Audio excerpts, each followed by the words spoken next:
The massive space station hung in the void like a silver city among the stars. Commander Zektar stood at the observation deck, his crystalline body catching the light from nearby suns. His forearms moved with practiced precision as he reviewed the latest reports on his holographic display. The war against the Void Swarm was not going well. 3 years had passed since the first human ship had stumbled into their space. The humans called it First Contact, but to the Galactic Defense Coalition, it was more like finding a lost child wandering in a dangerous neighborhood. Earth was so far behind in technology that most coalition members wondered if these primitive beings could even tie their own shoes, let alone fight in an interstellar war. But the coalition was desperate. The Void Swarm had consumed 17 star systems in the past 2 years. Their biomechanical creatures adapted to every weapon the coalition used. Plasma rifles that once cut through starship armor now barely scratched the enemy's hide. Particle beams that could level mountains were absorbed like gentle rain. The coalition needed bodies, even if those bodies came with stone axes and pointed sticks. Well, not quite stone axes, but close enough. The human transport ship docked with a series of metallic clangs that echoed through the station. Zektar watched through the viewport as the primitive vessel's cargo bay opened. What emerged made him want to laugh if his species were capable of such expressions. Humans walked out in neat rows, carrying what could only be described as metal tubes with wooden stocks. They looked like museum pieces from the Coalition's own dark ages, before they had discovered energy weapons. Some humans carried larger versions of these metal tubes, while others had smaller ones strapped to their legs. A few pushed wheeled contraptions that looked like they belonged in a scrapyard rather than on a modern battlefield. Colonel Sarah Chen led the group. She was a small human female with graying hair pulled back tight and eyes that seemed to take in everything at once. She walked with the confident stride of someone who had seen combat. But Zektar doubted she had seen anything like what they were about to face. "Welcome to Forward Base Alpha," Zektar said through his translator device. The mechanical voice stripped away any emotion from his words, which was probably for the best. "I am Commander Zektar of the Velthari Republic. I have been assigned to evaluate your forces." Colonel Chen saluted in the human fashion, bringing her hand to her forehead. "Thank you, Commander. We're ready to serve." Zektar's optical sensors focused on the weapons her soldiers carried. "These are your primary armaments?" "Yes, sir. Standard issue M4A7 rifles, M240 machine guns, and various support weapons." Chen's voice carried pride that Zektar found puzzling. "I see." Zektar moved closer to examine one of the rifles. The human holding it, a young male with sergeant stripes, remained perfectly still. "This fires projectiles?" "Bullets, sir. Metal projectiles propelled by chemical explosives." The silence that followed was broken by a chittering sound. High Tactician Morden of the insectoid Kythera had approached, his compound eyes glittering with what passed for amusement among his species. "Chemical explosives," Morden repeated, his mandibles clicking. "How wonderfully primitive. Do these bullets bounce off rocks too, or just enemy armor?" More alien officers gathered around. Captain Velnara of the gaseous Nethra floated closer, her form shifting like controlled smoke. "Surely these are ceremonial weapons? For parades and such?" Colonel Chen's jaw tightened slightly, but her voice remained level. "These weapons have served humanity well for centuries." "Centuries," Zektar mused. "Yes, I suppose when your entire species has only been spacefaring for 3 years, centuries seems like a long time." He gestured to his own weapon, a sleek device that hummed with contained energy. "This plasma rifle can punch through 30 centimeters of military-grade armor plating. The beam travels at near light speed and can adjust its frequency to match different target materials." Sergeant Rodriguez, the human holding the M4A7, spoke up. "Impressive, sir. How much does it weigh?" "Weight?" Zektar seemed puzzled by the question. "Approximately 8 kilograms. This weighs 3.5 kilograms loaded," Rodriguez said, patting his rifle. "And I don't need to worry about power cells or frequency adjustments." "Point and shoot." Morden's chittering grew louder. "Point and shoot at what? Your primitive projectiles will not even scratch our enemies. The Void Swarm has adapted to kinetic weapons. Their bioarmor evolved past such simple attacks millions of years ago." "Millions of years is a long time," Chen observed quietly. "Indeed," Zektar agreed, "which is why your presence here is curious. The Coalition Council has assigned your forces to support roles." Supply runs, equipment maintenance, perhaps guard duty at secure facilities.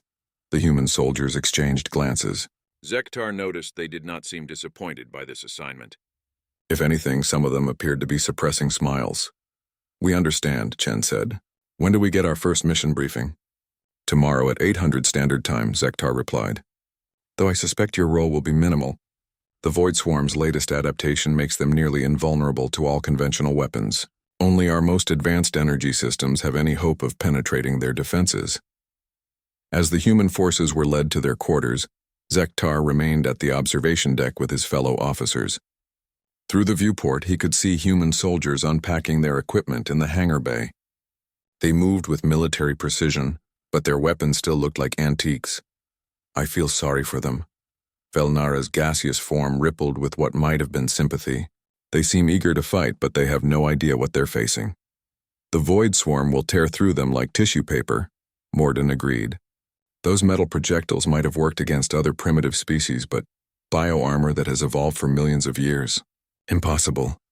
Zektar watched as a group of humans assembled what appeared to be a larger version of their basic weapons. The device had multiple barrels and was mounted on a tripod. Several humans worked together to feed a belt of projectiles into it. What are they doing? He wondered aloud. Probably setting up their heaviest weapon, Velnara observed. It likely fires larger versions of the same useless projectiles. Down in the hangar, Sergeant Rodriguez finished loading the ammunition belt into the M2 Browning heavy machine gun. Private Martinez ran his hand along the weapon's side, where someone had painted Granny's Revenge in faded letters. Think they'll let us use her? Martinez asked. Rodriguez grinned. Oh, they'll let us use her. Question is whether they'll still be laughing afterward. Colonel Chen approached the group. She had been listening to the alien officer's comments through her translator device. Their condescension was nothing new. Every time humanity had encountered a more advanced species, they had been underestimated. Ma'am, Rodriguez said quietly.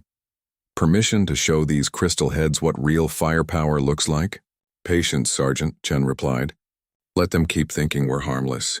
It'll make the demonstration more educational. The next morning would bring their first combat mission. The aliens expected the humans to cower behind their energy weapons, while the real soldiers did the fighting. They had no idea that humanity had spent centuries perfecting the art of making very small objects move very fast in very precise directions. Sometimes the old ways were the best ways, especially when delivered with human ingenuity and an attitude that refused to accept the word impossible. The war room buzzed with activity as holographic displays showed the latest intelligence reports. Commander Zektar stood before the massive central projector, his crystalline form reflecting the blue glow of star charts and tactical data. Around him, officers from a dozen different species studied the information with growing concern. Colonel Chen entered the briefing room with her senior staff. The humans looked small among the towering aliens, but they moved with quiet confidence that spoke of countless hours of training. Sergeant Rodriguez carried a datapad, though Chen suspected he was more interested in studying their alien allies than taking notes. The situation has deteriorated, Zektar announced without preamble. The hologram shifted to show a red dwarf star system at the edge of Coalition space. Kepler 442 fell to the Void Swarm 6 hours ago. 3 billion Kythera colonists consumed. The enemy is now using the system as a staging ground for their next advance. Murmurs of distress echoed through the room.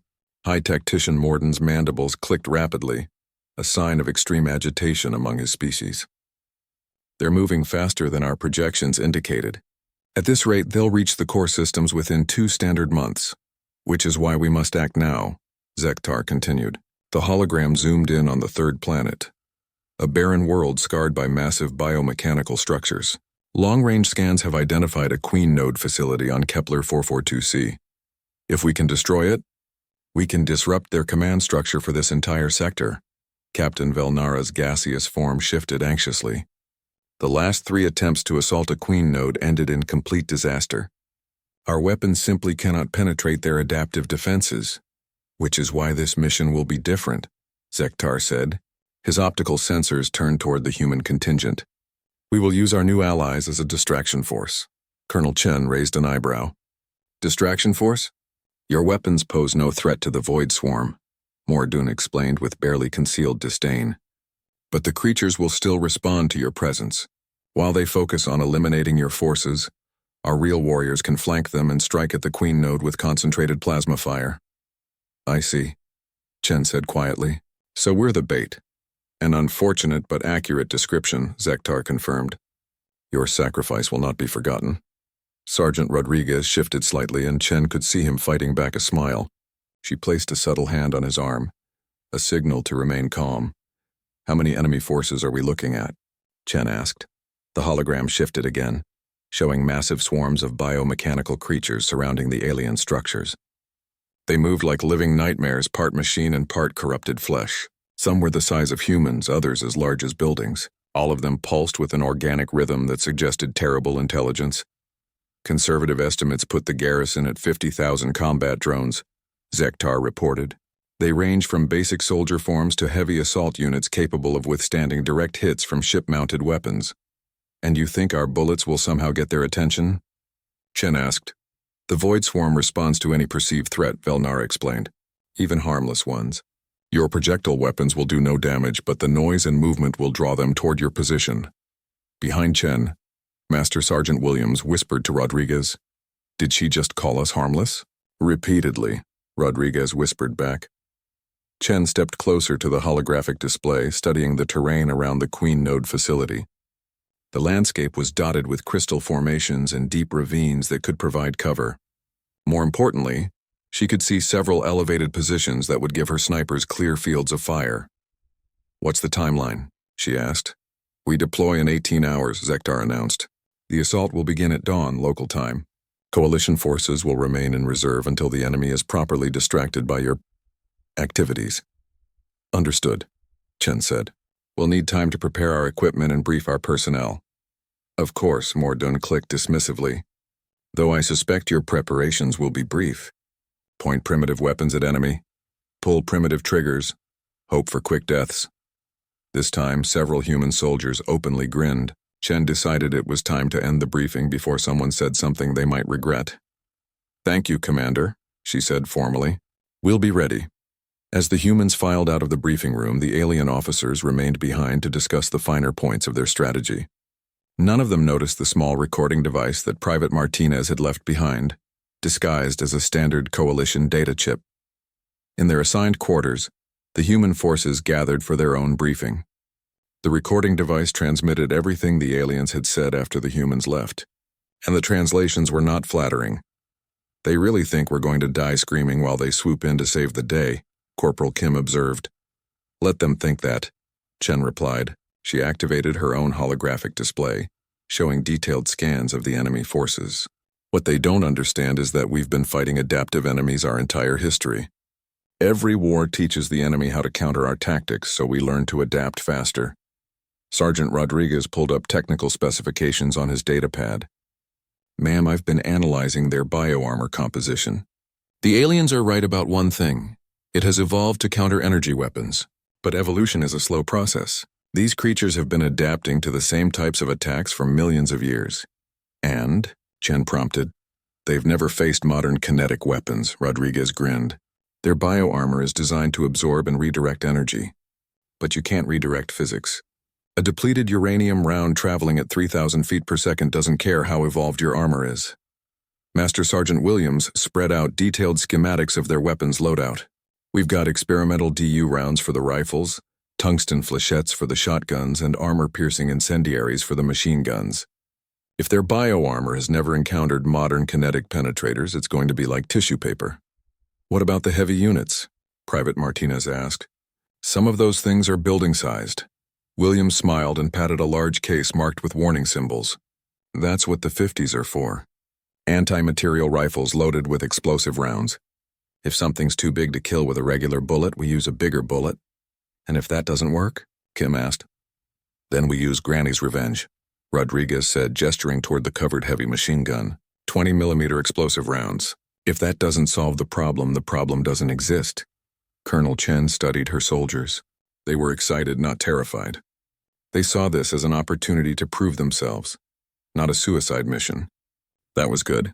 Fear made soldiers hesitant, and hesitation got people killed. Listen up, she said. her voice carrying the authority of someone who had led soldiers through impossible situations before. The aliens think we're primitive. They think our weapons are useless. They think we're going to die quickly and quietly while they handle the real fighting. The room fell silent. They're wrong, Chen continued. We're not primitive. We're refined. We've spent centuries perfecting the art of putting holes in things that don't want holes in them. Tomorrow we're going to give them a demonstration in applied physics that they'll never forget. And if we die? Martinez asked quietly. Chen's smile was sharp as a blade. Then we die loud enough to wake the dead and take half the enemy with us. But I don't think that's going to be necessary.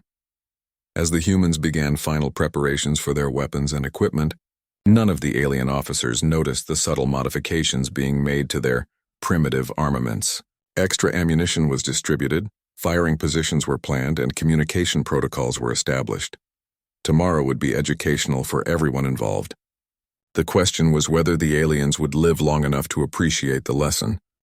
The dawn sky over Kepler 442c burned orange and red through the planet's thin atmosphere.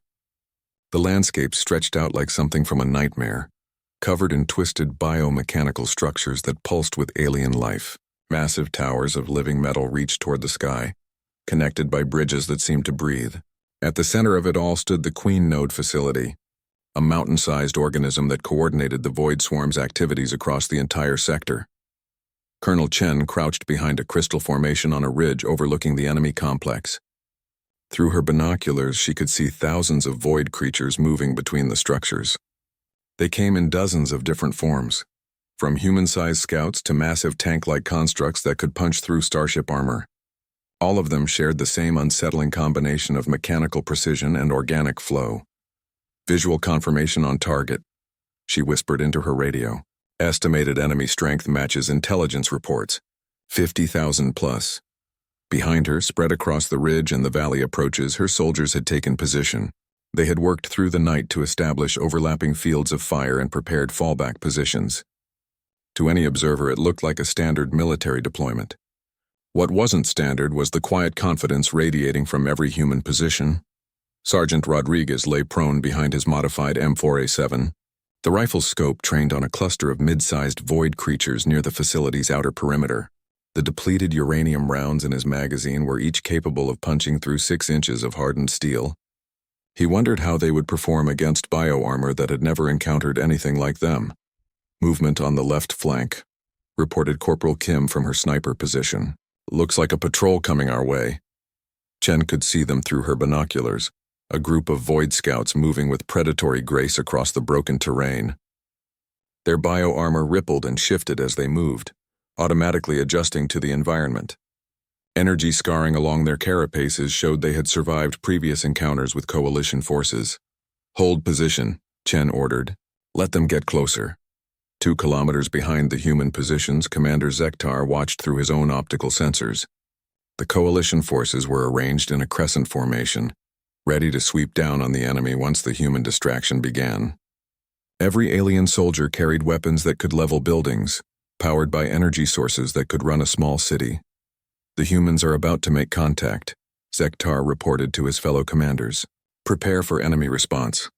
High Tactician Morden clicked his mandibles nervously. This feels wrong. Those humans are too calm. They should be terrified.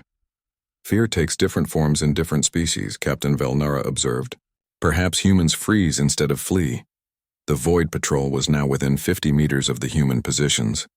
The creatures moved with confidence born of countless victories. Their bioarmor had adapted to every threat the galaxy could produce. Plasma fire, particle beams, laser weapons, all had been encountered, analyzed, and countered. These primitive kinetic weapons would be no different. The lead Void creature raised its head, sensory organs detecting the humans hidden among the rocks. It opened its maw to emit the piercing shriek that would summon reinforcements. The sound would carry for kilometers, bringing the entire garrison down on the human positions. Sergeant Rodriguez's rifle cracked like thunder. The depleted uranium round struck the creature's center mass at 3,000 feet per second. The bioarmor, evolved over millions of years to absorb and redirect energy, tried desperately to adapt to kinetic force. It failed. The round punched through the creature's chest like it was made of paper, exited through its back, and continued on to strike the creature behind it. The Void Scout dropped without making a sound. For a moment, the remaining creatures stood frozen in confusion. Their companion had simply stopped. There had been no energy discharge to adapt to, no plasma burst to analyze, just a small piece of metal moving very fast. Then hell opened up. Every human weapon on the ridge spoke at once. 4A7 rifles sent depleted uranium rounds downrange with mechanical precision. The anti-material rifles boomed like artillery, their 50 caliber explosive rounds turning large, void constructs into abstract art. Shotguns loaded with tungsten flechettes created expanding clouds of death that shredded bioarmor like tissue paper. The aliens watching from their positions fell silent in shock. The void creatures, veterans of 100 battles against energy weapons, were dropping like wheat before a scythe. Their adaptive armor, the product of millions of years of evolution, was completely useless against simple kinetic force applied with human engineering. "Impossible," Zektar whispered. "Those are just metal projectiles. They can't penetrate adaptive bioarmor." On the ridge, Master Sergeant Williams sighted through his Barrett M82 anti-material rifle. The scope's crosshairs settled on a massive void-heavy unit, something the size of a tank with armor thick enough to stop plasma cannon fire. He squeezed the trigger, sending a 50 caliber explosive round downrange at nearly 3,000 feet per second. The round struck the creature's head and detonated. Bioarmor that could shrug off ship-mounted weapons simply ceased to exist, along with most of the creature's upper body. The headless form toppled backward, crushing smaller void units beneath its bulk. "How is this possible?" Morden chittered frantically. "Their weapons are primitive." Colonel Chen, calmly firing precise shots from her sidearm while coordinating her forces, heard the alien's question through her radio link. "You evolved past kinetic weapons so long ago you forgot the most important lesson in warfare," she replied. "If it's stupid and it works, it's not stupid."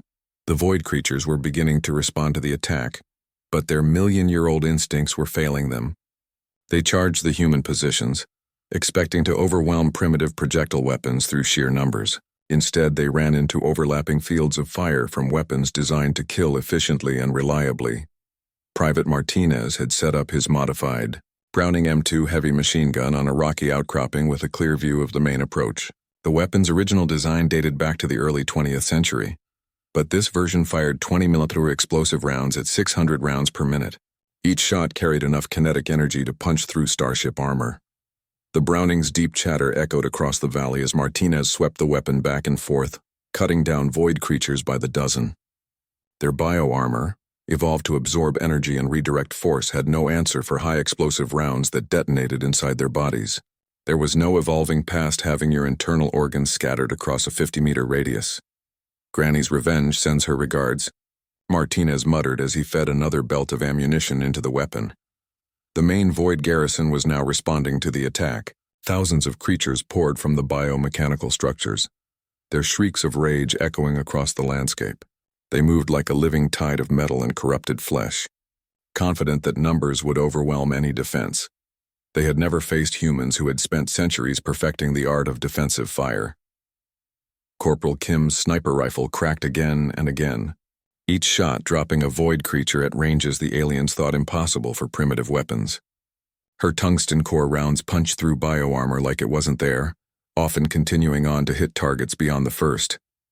"These aren't primitive weapons," she called out to her squad mates. "These are refined weapons. There's a difference." The alien observers were beginning to understand that difference. What they had mistaken for primitive technology was actually the end result of centuries of iterative improvement. Humans had taken the simple concept of throw rock hard at enemy and refined it into an art form. "Should we advance?" Velnara asked, her gaseous form rippling with uncertainty. Zektar watched as the human forces cut through the void garrison with mechanical efficiency. "I don't think they need our help," he said quietly. The first wave of void creatures reached the human positions and died. The second wave fared no better. By the time the third wave arrived, the bioarmor was beginning to adapt to kinetic weapons, but adaptation took time, and humans had learned long ago not to give their enemies time to think. The assault had been going on for less than 10 minutes, and already the Void Swarm was learning why humanity had never abandoned kinetic weapons. Some technologies weren't primitive, they were eternal. Physics, after all, didn't care about evolution. The battlefield had become a symphony of destruction. conducted by human weapons that sang in frequencies the galaxy had forgotten. The sharp crack of rifles punctuated the deep bass rhythm of machine guns, while the percussion of exploding rounds provided a deadly counterpoint to the alien shrieks of dying void creatures.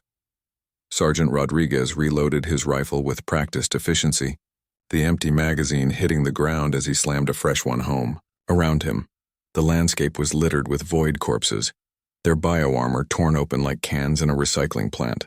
The depleted uranium rounds had performed exactly as advertised, punching through evolutionary defenses that had taken millions of years to develop.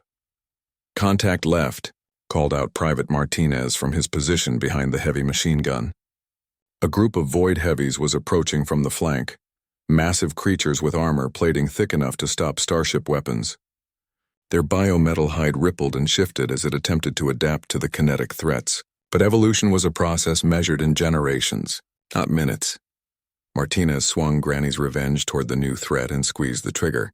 The Browning's 20mm explosive round stitched across the lead creature's torso, each impact creating a flower of destruction as the rounds detonated inside the bioarmor. The creature staggered, its adaptive systems overwhelmed by the simple concept of explosions happening inside its body.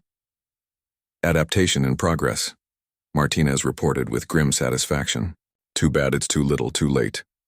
From his observation post, Commander Zektar watched the slaughter with growing amazement.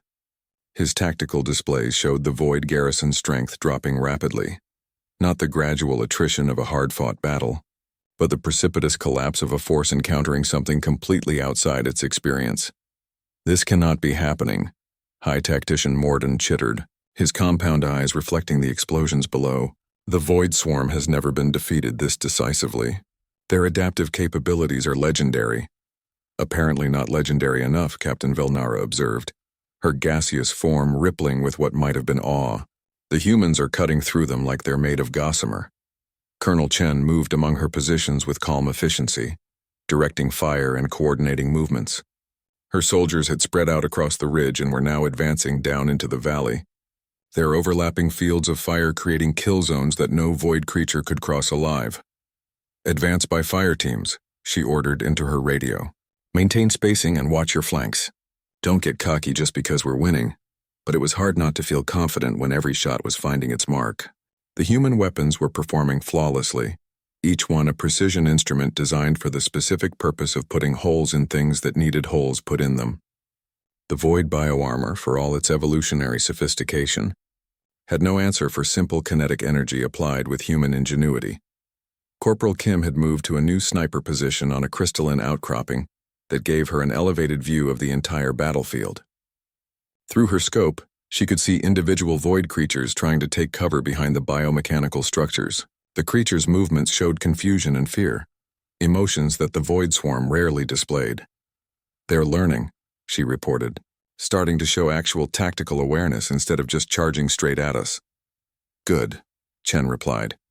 "Intelligence makes them more interesting targets." Kim lined up her shot on a void commander, a larger creature with additional sensory organs and what appeared to be communication equipment growing from its skull. The tungsten core round took the creature's head off with surgical precision, and immediately the smaller creatures around it began moving in confused circles. "Command structure disrupted," Kim announced. "Looks like they need their officers just like everybody else." The implications were not lost on the alien observers. The Void Swarm was not an unstoppable force of nature. It was an army like any other, with strengths and weaknesses. The humans had simply found a weakness that no one else had thought to exploit. Master Sergeant Williams coordinated the heavy weapons from a central position, his anti-material rifle providing long-range support, while he directed the placement of machine gun teams. The Barrett's 50 caliber explosive rounds had proven devastatingly effective against the larger void constructs, turning creatures the size of buildings into scrap metal and organic debris. "Williams to all teams," he broadcast. "We have movement from the main facility. Looks like they're bringing out the big guns." The Queen Node facility was indeed responding to the attack. Massive doors opened in its biomechanical walls, revealing creatures that dwarfed anything the humans had faced so far. These were not soldiers but living weapons. Bioconstructs the size of skyscrapers with armor plating that could stop direct hits from naval artillery. "Well," Rodriguez observed, watching the Titans emerge from their housing. That's new. New targets, Chen corrected. Williams, can your 50 handle those things? Williams studied the massive creatures through his scope, calculating angles and weak points. Ma'am, I'm going to need something with a little more authority than a 50 cal. Martinez, Chen called out. Time to bring up the special ammunition. Private Martinez grinned and reached for a case he had been saving for just such an occasion. Inside were rounds for the Browning that were significantly larger than the standard 20mm explosive ammunition. These were experimental penetrators designed to punch through the heaviest armor known to human military science. Depleted uranium core, tungsten jacket, high explosive warhead, Martinez announced as he loaded the special rounds into Granny's Revenge. If this doesn't work, we're going to need to call in an orbital strike. The first of the Bio-Titans was now moving across the battlefield, its massive feet crushing smaller void creatures that were too slow to get out of the way. Energy weapons mounted on its shoulders began charging, preparing to sweep the human positions with plasma fire that could melt rock. Martinez sighted carefully and squeezed the trigger. The experimental round struck the creature center, mass with the force of a small artillery shell. The depleted uranium core punched through armor plating designed to stop starship weapons, while the high explosive warhead detonated deep inside the creature's body. For a moment, the Bio-Titan stood frozen, as if it couldn't quite believe what had happened to it. Then it exploded. The detonation lit up the dawn sky like a small sun, scattering biomechanical debris across several square kilometers. The other Titans paused in their advance, their primitive intelligence struggling to process the destruction of their companion. Holy, Rodriguez started to say, then caught himself. Martinez, what the hell was in that round? Human engineering, Martinez replied with satisfaction. The kind they don't teach in alien military academies. The alien observers had fallen completely silent. Zektar's optical sensors recorded everything, but his processing centers struggled to accept what they were showing him. A single human weapon had destroyed a Bio-Titan that could have leveled a city. The implications were staggering. We need to reassess everything we know about human military capabilities, Velnara said quietly. We need to reassess everything we know about warfare, Morden corrected. These humans haven't abandoned kinetic weapons because they're primitive. They've perfected them because they work. On the battlefield, the remaining Bio-Titans were attempting to coordinate their advance, but the human forces had already adapted to the new threat. Anti-material rifle teams focused their fire on sensory organs and joint assemblies, while machine gun teams provided suppressive fire to keep smaller, void creatures from interfering. The second Bio-Titan went down when Master Sergeant Williams put 350 caliber explosive rounds through what appeared to be its optical sensors. Blind and confused, the massive creature stumbled into one of the biomechanical towers, bringing both structures down in a cascade of twisted metal and corrupted flesh. This is not a battle, Zektar realized with sudden clarity. This is an execution. Colonel Chen heard the comment through her radio link and almost smiled. No, Commander, she replied. This is a demonstration. The execution comes next. The Queen Node facility was now fully exposed. Its defensive perimeter collapsed and its guardian creatures either dead or dying. The massive biomechanical structure pulsed with increasing urgency as it realized the danger it faced. All teams prepare for final assault, Chen ordered. Time to finish this. The humans began their advance on the Queen Node, their weapons ready and their confidence absolute. Behind them, the alien forces remained in position, still trying to understand how their primitive allies had just accomplished what the galaxy's most advanced military technology had failed to achieve. The answer was simple, though the aliens were only beginning to grasp it.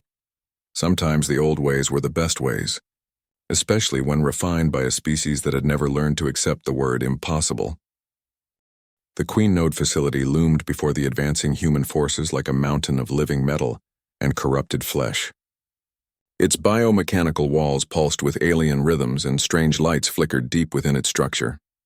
This was the brain of the Void Swarm's operations in this sector, a creature-machine hybrid that coordinated attacks across dozens of star systems. Colonel Chen stood at the edge of what had once been the facility's defensive perimeter, now littered with the remains of creatures that had seemed invincible just hours before. Her soldiers had taken positions around the massive structure, Their weapons trained on potential exit points and weak spots identified during their approach.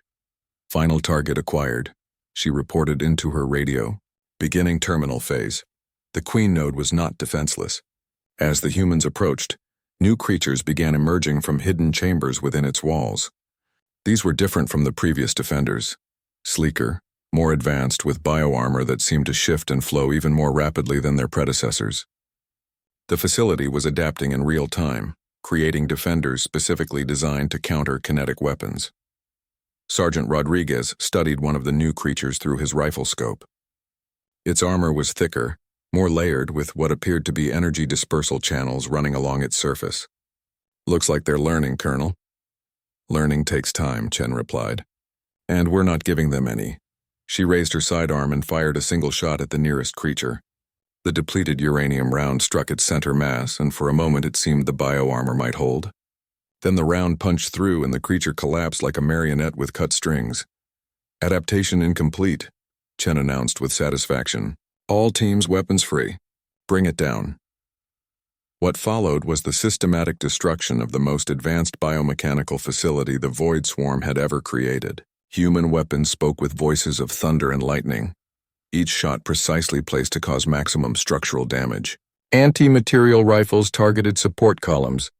Machine guns swept clear defensive positions, and explosive rounds opened massive holes in the facilities. Walls Master Sergeant Williams had positioned his Barrett rifle on a crystalline ridge that gave him a clear view of the Queen node's upper sections.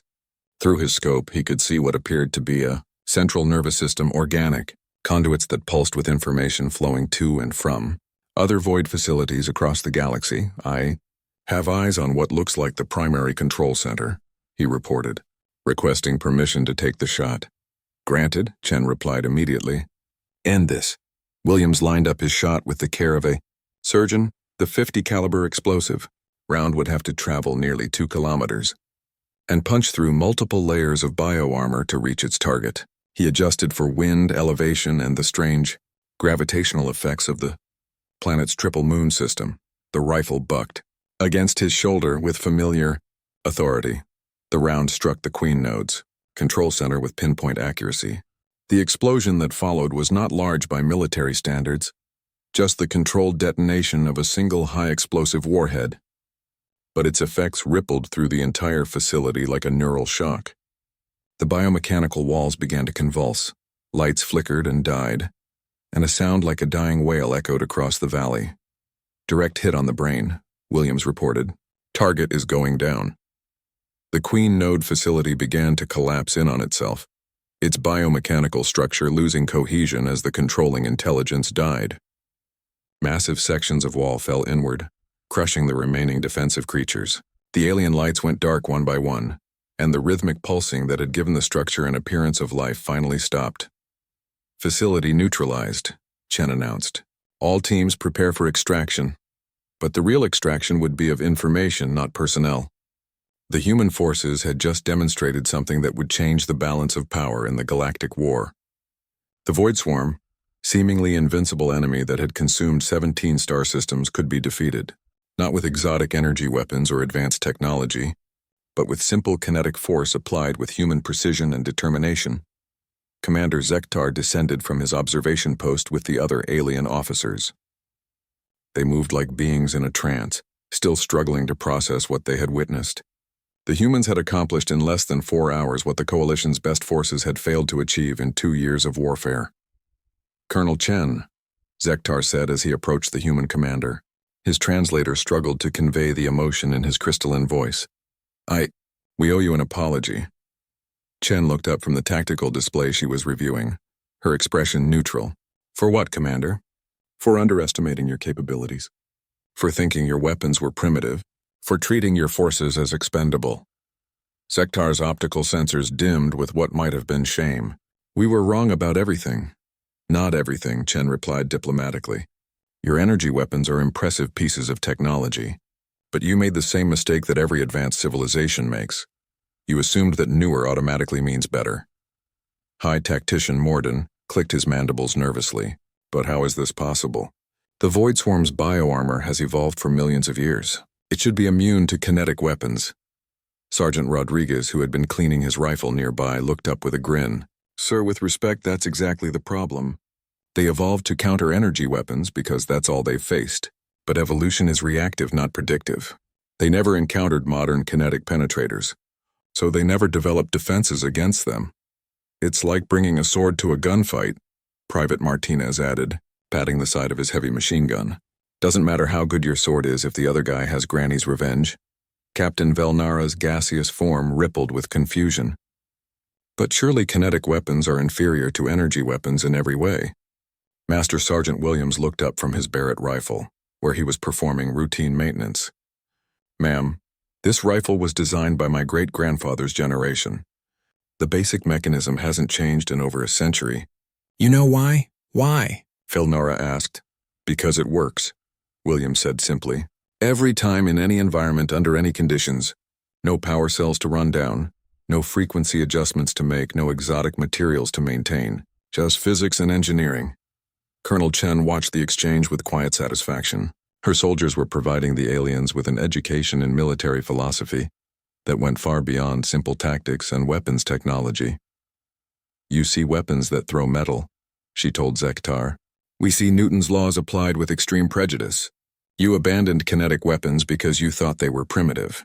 We kept improving them because they're effective. But surely your weapons have limitations, Morden protested. Range, accuracy, penetrating power. This rifle, Rodriguez said, holding up his M4A7, can put a round through a target at 800 meters in a crosswind. The Barrett can do the same at 2 kilometers. Granny's revenge can punch through the armor of your heaviest battle tank. What limitations? The alien officers exchanged glances that conveyed volumes. They were beginning to understand that they had not just witnessed a tactical victory, but a fundamental shift in their understanding of warfare itself. There is something else, Zektar said quietly. The other coalition members need to know about this. If human kinetic weapons can defeat the Void Swarm, then the war changes, Chen finished. Yes, it does. But that's a discussion for politicians and strategists. Right now, we need to get our people home and write our after-action reports. As the human forces prepared for extraction, the alien officers remained behind to study the remains of the Queen Node facility. The implications of what had happened here would ripple through the galaxy for years to come. The Galactic Defense Coalition had learned that there was no such thing as obsolete technology, only obsolete thinking. While the rest of the galaxy had evolved beyond kinetic weapons, humanity had evolved them into an art form. The Void Swarms, million-year-old adaptation protocols, had no answer for a species that had spent centuries perfecting the simple principle of make whole enemy. Sometimes the old ways weren't just good enough. They were exactly what the situation required. As the human transport ships arrived to collect their forces, Sergeant Rodriguez took one last look at the devastated battlefield. Thousands of void creatures lay silent among the ruins of what had been their most advanced facility. You know what the best part is? He said to Martinez as they loaded their equipment. What's that? Rodriguez grinned. We didn't even use the good ammunition. Private Martinez laughed and patted the case of experimental rounds they had brought but never needed. Save something for next time, I guess. Oh, there'll definitely be a next time, Rodriguez agreed. And I have a feeling the aliens are going to want front row seats. As the human forces departed Kepler 442c, they left behind more than just a destroyed enemy facility. They had given the galaxy a new understanding of what it meant to wage war, and a healthy respect for the species that had never forgotten that sometimes the simplest solutions were the most elegant ones. The Void Swarm would learn to adapt to kinetic weapons, eventually, but by then humanity would have moved on to the next iteration of their ancient art.